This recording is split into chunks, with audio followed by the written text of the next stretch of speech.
Hey guys, I'm back, and I have a beard again.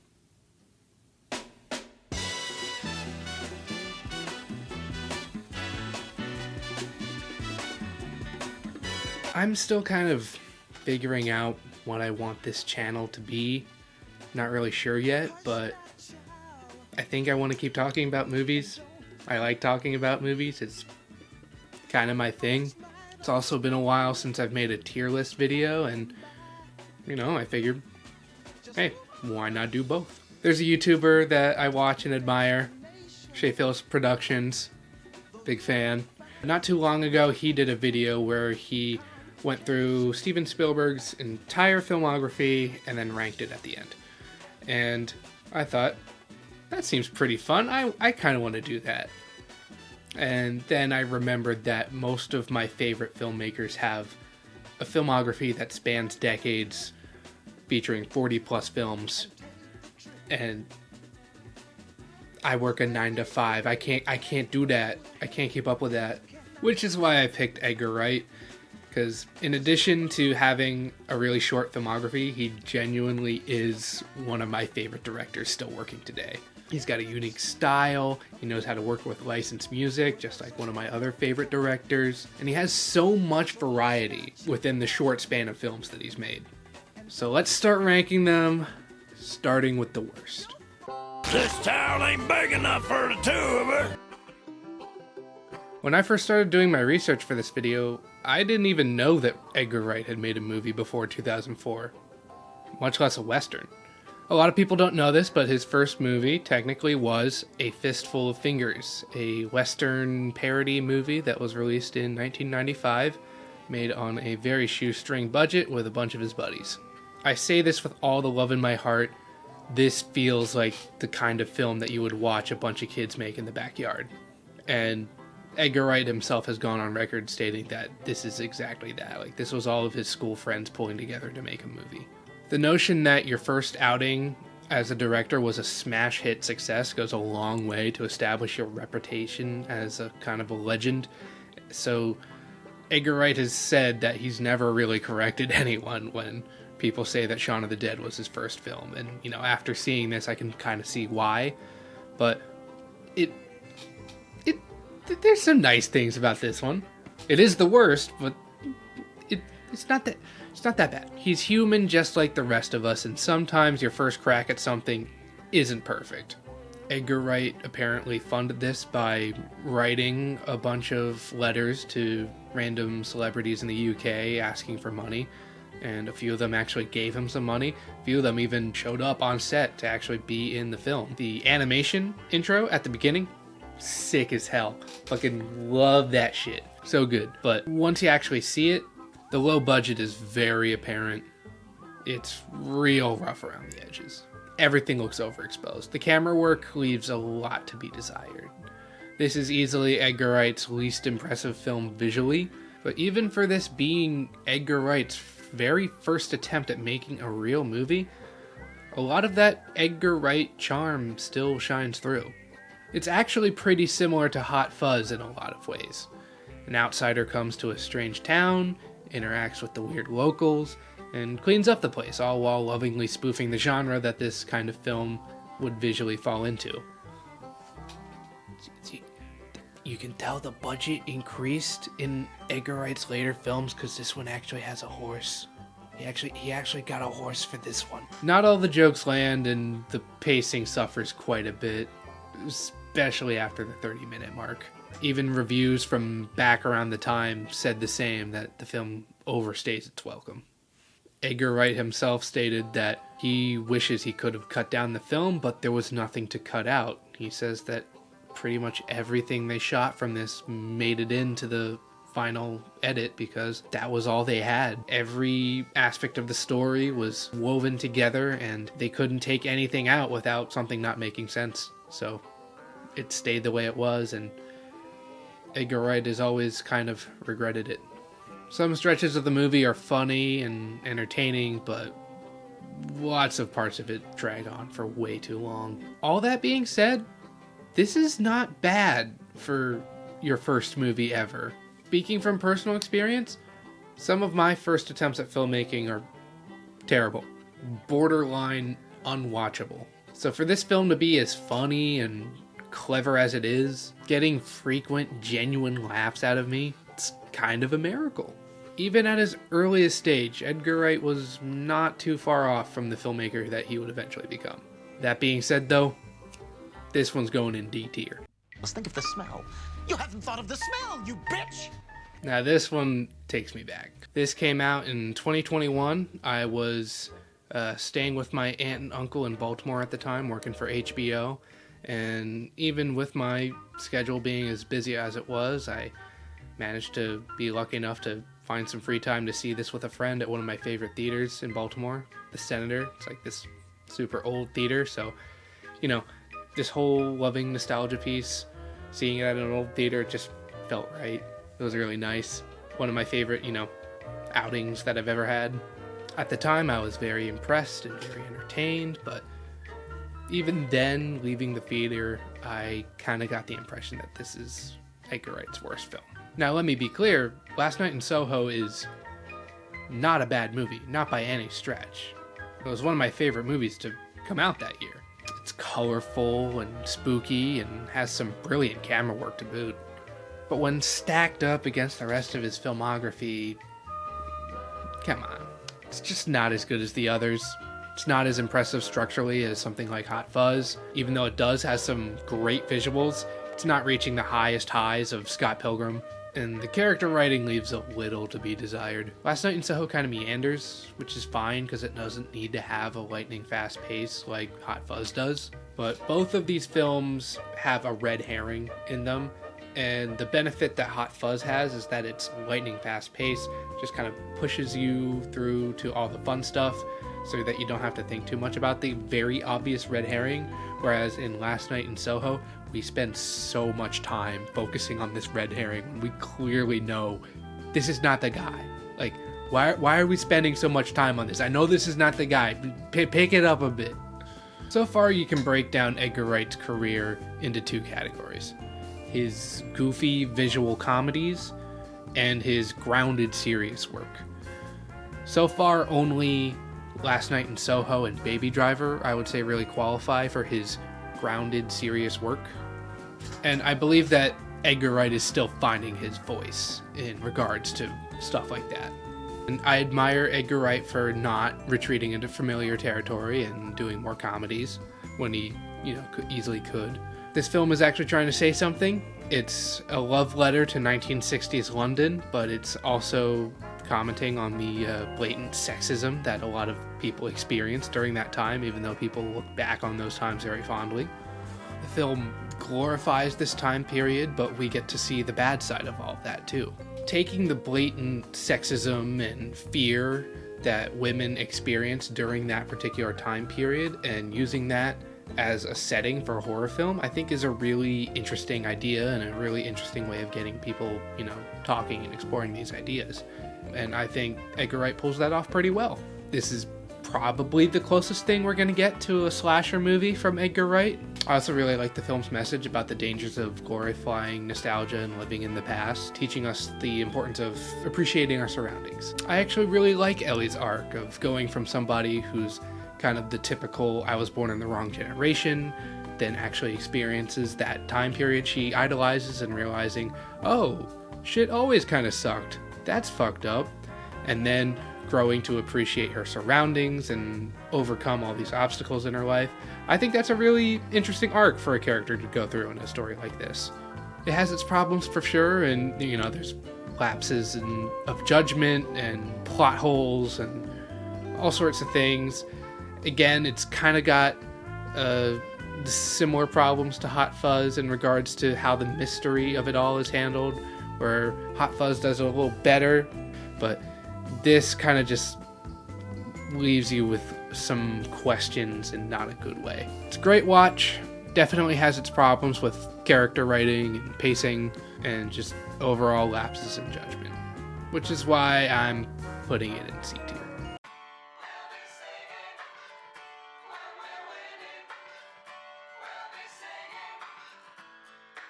World's End is the final film in the famed Cornetto trilogy.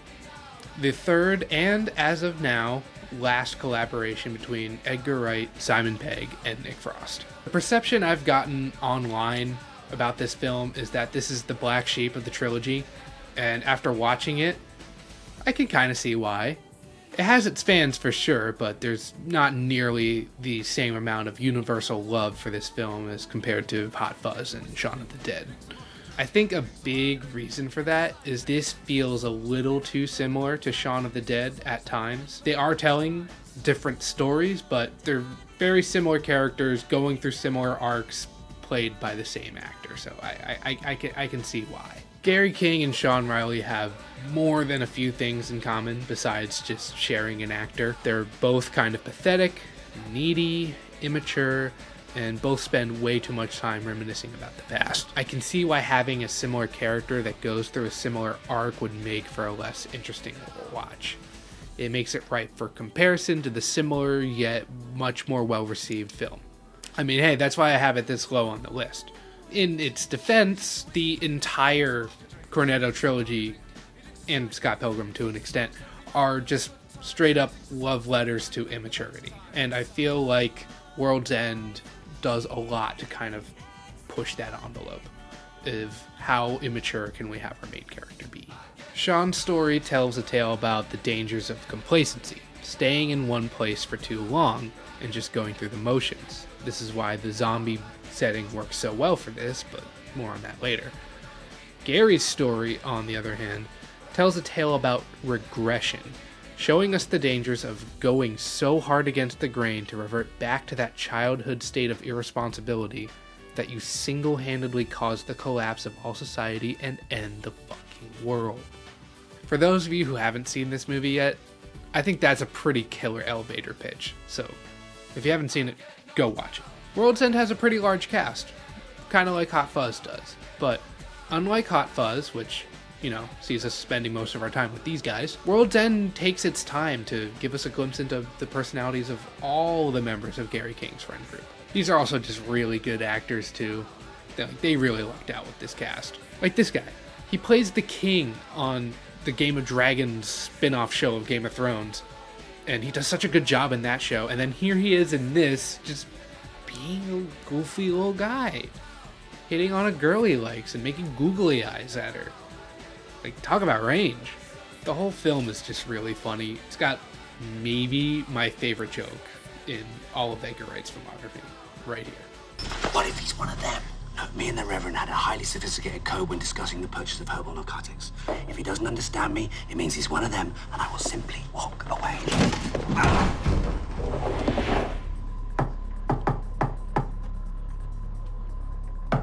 Have you got any drugs? This is also the first film on the list that I would genuinely consider to be a great film. Like, it's low on the list, but most Edgar Wright movies are better than a lot of the movies I've seen. And I've seen a lot of movies. Like, this guy's just operating at a higher level compared to a lot of other people. So even his like mid stuff is going to be really good.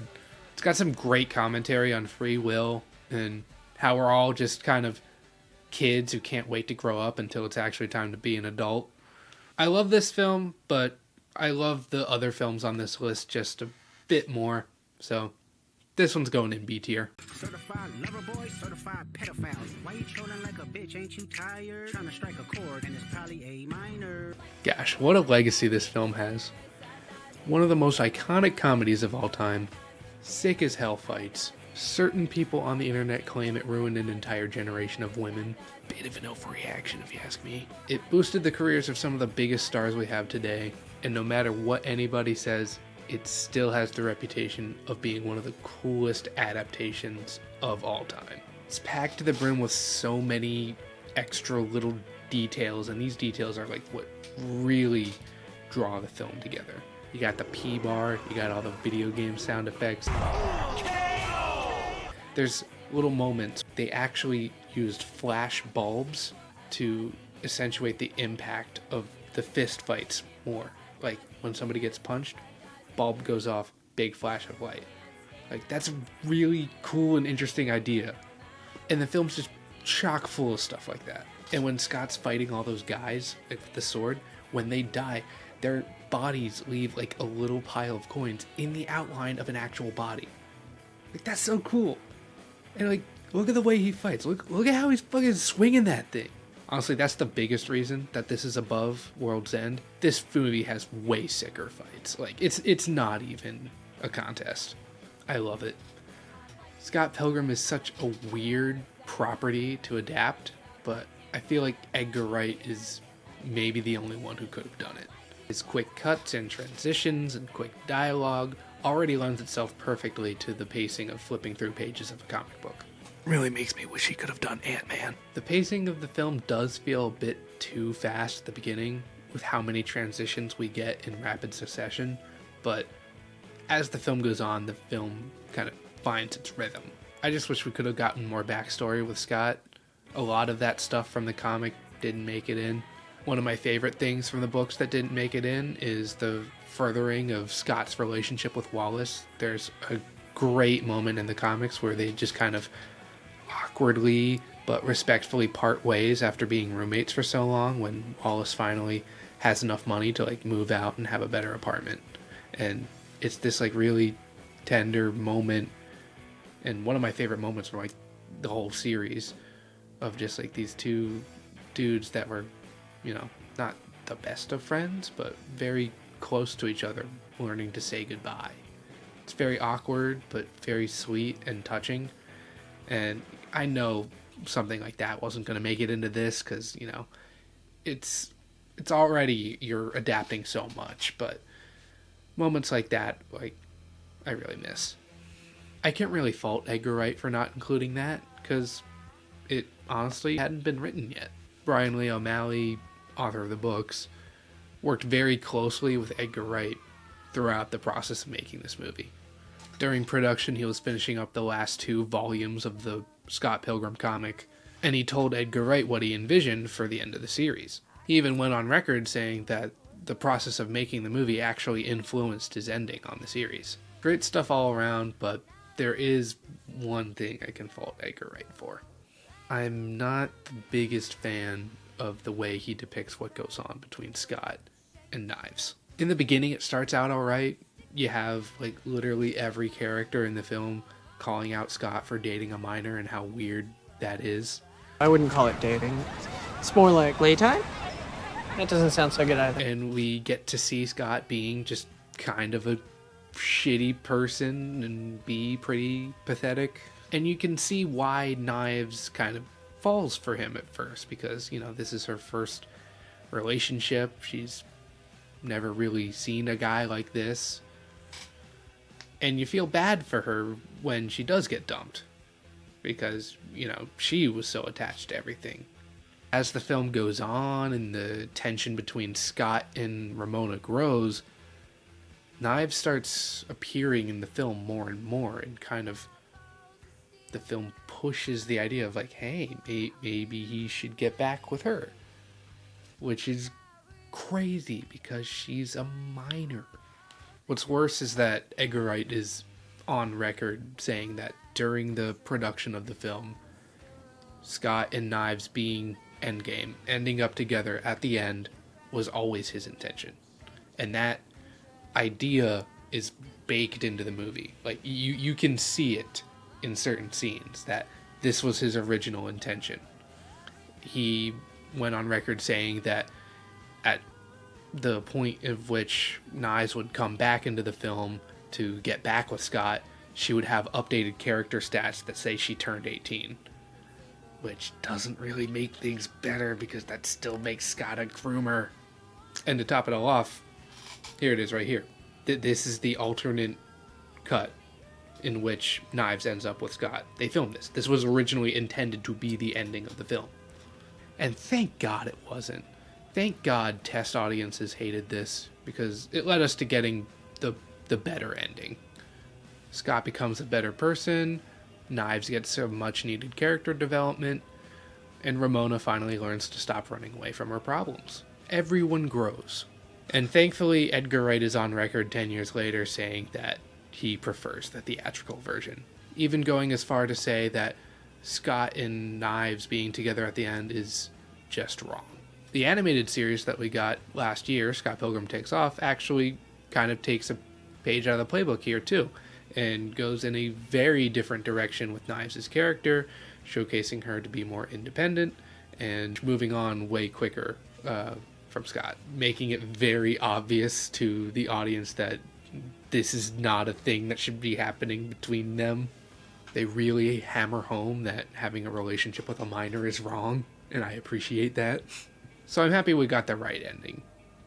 Even though we got the proper ending these characters deserved, and even though I love this film so much, and it gets so much right, just the idea that Edgar Wright always intended for Scott and Knives to end up together, and that the idea of that is baked into the final product somehow, just really doesn't sit right with me. And that's really the only reason that this thing is sitting comfortably in A tier instead of S. Bad boys, what you gonna do? What you gonna do when they come for you? Bad boys, bad boys. It's extremely apparent that Edgar Wright has a deep appreciation for cinema. And I'm not just talking about like Criterion Closet deep cuts, stuff like that. No, I'm talking like good old-fashioned popcorn blockbusters. Edgar Wright has seen Bad Boys 2. He is a man of the people, and he loves poking fun at genre tropes. The 2000s shaky cam, the iconic one-liners. Winners go home and fuck the prom queen. Yeah. He's in the freezer. Just say cool off. No, I didn't say anything, actually. Shame. It's all here. And it doesn't even stop at the buddy cop genre. There's a lot of good slasher imagery in here, and even some Western stuff. Edgar Wright is always operating at peak levels when he's paying homage to something that he loves. Murder mystery and buddy cop is a pretty killer combination, and Hot Fuzz does a decent job at being both, while being extremely funny. A really big part of Hot Fuzz is the character of Simon Skinner just being the most obvious red herring literally every second that he's on screen. But what makes Simon Skinner's payoff work in Hot Fuzz compared to the one in Last Night in Soho, which doesn't, is that you very obviously know from the get-go, and the film pretty much lays this out for you, this is not the guy. He's done something shitty, but he's not the guy. He's clearly not the guy.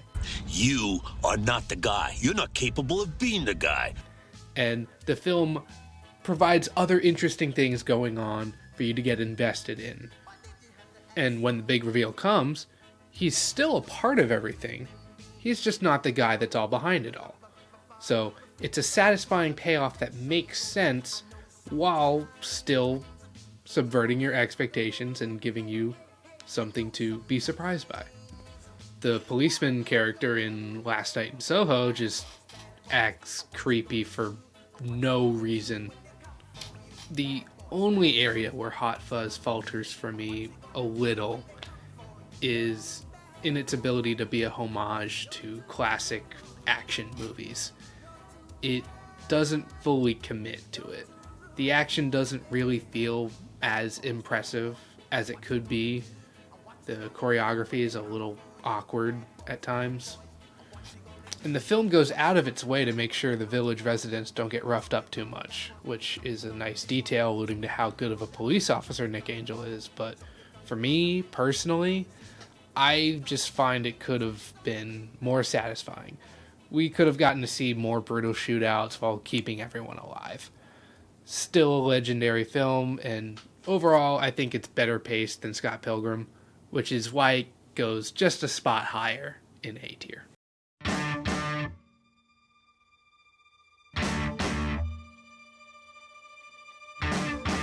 Now, this is a proper fucking action movie. The opening is one of the coolest openings to like any movie ever. The music is fucking sick, the gunfights are awesome, and the whole baby running on foot sequence is one of the most thrilling scenes I've like ever seen. Do I even need to mention the driving?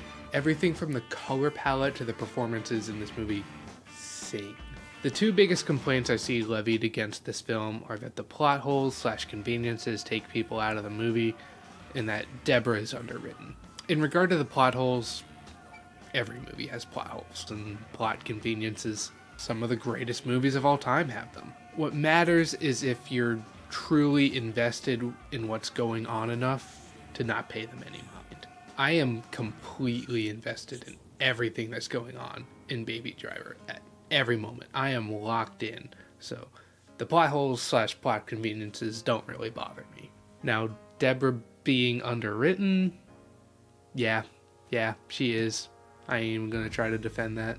She's just waltzes in. She's just this perfect dream girl love interest. I'm happy that Edgar Wright later went on to beat the I can't write female characters allegations and made Eloise for Last Night in Soho. I think she's actually pretty well written, but in defense of Deborah, I think the only way I can really justify this in my head is to say that the world of Baby Driver is different from our own. I like to think of it like the characters in this film are living in a world like one of the songs that are in this movie. The world that is presented in songs are always exaggerated. The people are friendlier, the world is sunnier, and everything moves to its own pace and time. Hey, kinda like a song does. But yeah, I wish Deb had more depth to her. That does drag things down a tiny bit for me. But I just don't care. Baby Driver's so freaking cool. Too relatable. He's just like me, for real. Edgar Wright has gone on record saying that he's had the idea for this movie in his head since he was 17 years old. And to be honest, it kind of shows. It kind of feels like somebody had this grand epic vision for some balls to the wall insane movie that they thought they'd never be able to make. But by some miracle, they protected their little dream, got past the whole stage of their life where they pick apart every idea they've ever had, think, okay, well, this is actually dumb now that I think about it. No, they held on to what made that idea click for them in the first place and actually got it made when they had the means to later in life. This is the movie that speaks to my inner child and is like, yeah, hell yeah, vroom vroom, drive fast. It's just, it's cool. It's cool. It's like very pleasing to the inner child just to like see something that unapologetically cool and badass that it just makes you go, hell yeah. He took his cool teenage daydreams filled with car chases and rock and roll and put it up on the big screen for all of us to see. Cool shit happening set to some kick-ass tunes. That's what Baby Driver is, which is why it goes in S tier where it belongs. Although no one official is prepared to comment, religious groups are calling it Judgment Day. There's In Stephen King's On Writing, Stephen King briefly talks about one of his past books, The Stand, considered by many to be his best book. On it, he had to say, "It's depressing to think that your fans think your best work was done 20 years ago." Edgar Wright has come a long way as a filmmaker. He's made many different films with many different styles, and he has released banger after banger. There's an argument to be made that other films of his have reached higher highs than Shaun of the Dead has. And while I think that Edgar Wright has improved in some way with every film that he's made, and he has done films with more ambitious casts, and more impressive visuals, and more technically impressive works, I still believe that nothing has topped Shaun of the Dead, because this is the most carefully crafted, well-polished film that he has made. You have to put yourself in his shoes. He had just come off of making his first feature film, and it bombed. It bombed hard. Now, I don't know Edgar Wright personally, and I can only speculate, but I consider myself to be a filmmaker, and I know what it's like to fail. So I feel like I can put myself in his shoes. I know what it's like to pour your heart out into something just to see it turn out kind of shitty. And that's what happened to Edgar Wright with A Fistful of Fingers. It was his first feature film, and it flopped both commercially and critically. Edgar Wright himself has gone on record saying that he does not correct people when people say that Shaun of the Dead was his first film. When it's already so hard to make a film, and everything that you've poured your heart out into doesn't turn out well, are you gonna rush into making your next project? No. You take some time off, you find out more about yourself, and you work on other things. Maybe meet some new people. New people like Simon Pegg, Nick Frost, Jessica Haynes, and even this guy. You remember this guy. Spaced was a TV show that ran from 1999 to 2001. While it is far off from what Edgar Wright would later do in his career, this kind of served as a chance for him to just try out all these wacky ideas that he'd always wanted to try.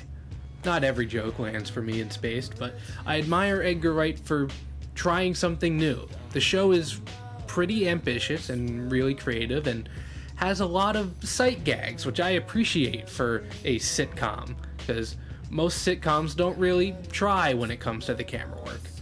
Yeah, it's not like pristine quality, but you can really feel the heart and creativity behind it, because there's a lot of thought that goes into the camera placement. Even this episode right here is more or less a precursor to Shaun of the Dead. That's why there's so many cast members from Spaced in Shaun of the Dead. I actually didn't know this before starting my video, but Simon Pegg has a writer's credit on every film in the Cornetto trilogy. He's really underrated as a writer, and I wish he would write for Edgar Wright more, even if he wasn't starring in it. And it's not to say that Edgar Wright's writing without Simon Pegg is bad, but I think Edgar Wright might still be trying to find his voice in regards to his solo work. And Shaun of the Dead just feels so personal. Simon Pegg really brought a lot to this story, and that's not even mentioning his amazing performance. Like, look at this. You could have told me that they had Simon Pegg's mom just off screen with a gun to her head and said, hey, if you don't nail this scene, we're gonna shoot your mom in the head for real. And I would believe it, because the look on his face completely sells it. Easily Simon Pegg's best performance. Every time that Simon Pegg and Edgar Wright collaborate, we get gold. Filmmaking is a collaborative process. And sometimes what it really takes is meeting the right people that you really mesh with to bring out your most creative side. I think Simon Pegg definitely brought out the best in Edgar Wright, and it led to one of the greatest trilogies that I've ever known. I think what I love about Shaun of the Dead the most is it is such a simple story told so well. Like I said, Edgar Wright loves genre movies. Zombie movie is a genre, but what's great about Shaun of the Dead is that Edgar Wright is using the zombie genre to say something really important. It's about the dangers of complacency, about staying in one place for too long, retreating into familiar territory. The zombie metaphor works so well with the slugginess of adulthood. All the characters in the Edgar Wright movies kind of feel like they're living in a heightened reality. Either like a screwball comedy or a genre reference kind of movie. But all of the characters in Shaun of the Dead have this appeal to them that makes them so relatable and makes them really feel real because of either their patheticness or the problems that they're going through. Shaun of the Dead just feels so personal. There's something deeply relatable about being stuck in a job that you hate, but continuing to do so because it's where you feel comfortable right now. A lot of people can relate to that. I'd say that this is the most real that any characters have felt in any Edgar Wright movie, because Shaun of the Dead is very grounded compared to everything else he's made. Again, simplicity when done right is a real treat. I think what it really comes down to is that Shaun of the Dead manages to toe this perfect line between being something goofy and being something really heartfelt and sincere. I think it does it better than any of Edgar Wright's other films. Baby Driver and Last Night in Soho are both really interesting stories, but I think at times they take themselves a little too seriously. So, in conclusion, yes, Edgar Wright has improved as a director over the years and has reached higher highs than Shaun of the Dead has overall, but still, to this day, for me, Shaun of the Dead just tells a better story and moves at a much quicker pace. Everything feels timed out to the T, so meticulously crafted. Everything so thought out that it just moves in its own perfect time. Even my dad, my stepdad, who almost never watches movies, will watch this any day of the week. He says it's one of his all-time favorites. So to grab someone like his attention, it's doing something right. This is the film that made Edgar Wright a household name. This is what put him on the map and allowed him to do everything else that he's done in his career. It may seem a bit reductive to call his first film his best, but he bounced back from a personal failure and created something great, overcoming all the odds and really putting everything he had into this project in a way that I don't think he has since. He busted his ass to make this. And for all that, I can't in good conscience put it any higher than in the very top of S tier, where it belongs.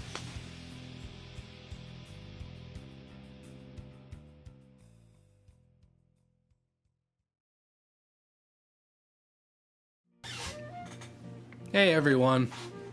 So, we've reached the end of the video. I'm actually gonna come clean and say I actually didn't dress like a zombie for this video. I went out and made a zombie short film today with a couple of friends, and that gave me the motivation I needed to talk about Shaun of the Dead. So, hey, I'm getting it done. This video took a long time to make, way longer than I thought, but push came to shove, and what really pushed me to get this out in time was that The Running Man, Edgar Wright's next film, comes out November 14th.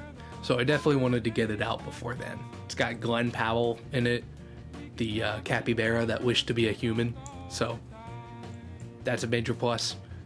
And Michael Cera's in it, which is pretty cool.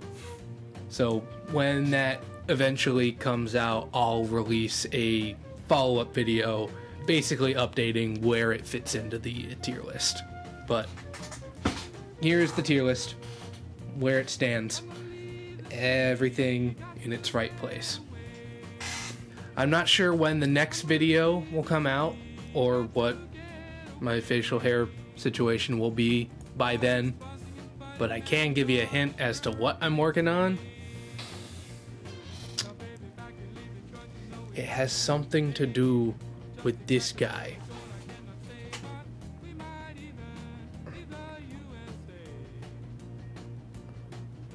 It has something to do with this guy right here.